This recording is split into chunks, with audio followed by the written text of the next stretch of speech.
dizalimi, hak beliau dinodai oleh beberapa orang. Tetapi nggak pernah orang-orang itu yang menodai Rasulullah mendapatkan perlakuan yang tidak baik dari Rasul sallallahu alaihi wasallam. Yang menarik adalah itu diriwayatkan di dalam Sahih Bukhari wa ghairihi bahwasanya pernah satu kali ketika Nabi Muhammad sallallahu alaihi wasallam membagi-bagi harta kepada orang-orang. Sampai ketika Rasul membagi-bagi harta, itu orang-orang Arab Badui mereka mengerubungi Nabi Muhammad SAW. Pengen kebagian harta, sampai didorong-dorong Nabi Muhammad SAW. Itu waktu satu kali Nabi lagi pakai sorban. Sorbannya itu melilit lehernya. Sorban yang beliau pakai itu tebal dan kasar. Tiba-tiba ketika Nabi lagi terdorong-dorong oleh kerumunan orang yang meminta harta, datang seorang Arab Badui menarik sorban beliau yang melilit di leher itu dari belakang. Sampai ini sorban yang ditarik itu membekas di lehernya Nabi besar Muhammad SAW. Itu periwayat hadis mengatakan lehernya Rasulullah itu putih bagaikan perak yang berkilau SAW. Itu ketika ditarik sorbannya membekas sampai merah di lehernya Nabi Muhammad. Saat itu sampai ini Arab Badui dia teriak marah-marah, ngamuk, bilang sama Nabi Muhammad, padahal dia yang salah.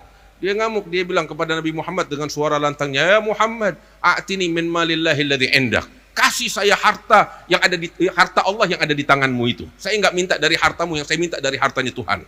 Katanya si Arab Badui. Artinya ini bahasa kasar banget. Saat itu semua sahabat yang mendengar hening, melihat kekurang ajaran orang ini kepada Rasul sallallahu alaihi wasallam, dan mereka menunggu apa sikap Nabi Muhammad sallallahu alaihi wasallam tatkala diperlakukan demikian. Maka saat itu sebagaimana diriwayat Sahih Bukhari, saat Nabi diperlakukan begitu semua hening, Nabi menoleh kepada Arab Badui ini, langsung beliau tersenyum dan tertawa hingga terlihat gigi geraham beliau sallallahu alaihi wasallam.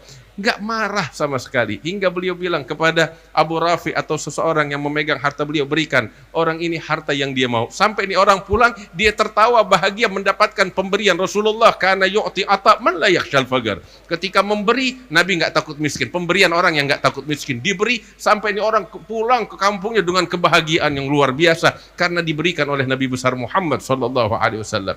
Hadirin yang dimuliakan Allah, kisah semacam inilah yang membangkitkan kecondongan kita kepada Rasul sallallahu alaihi wasallam. Inilah yang membuat kita makin dekat kepada Rasulullah. Maka itu saya katakan majalis semacam ini kalau kita pandai menghadirinya, turagi, membuat kita naik martabat kita di sisi Allah, akan membuat kualitas kita terangkat. Makin kita cinta kepada Rasulullah, makin kita penasaran kepada Nabi besar Muhammad sallallahu alaihi wasallam.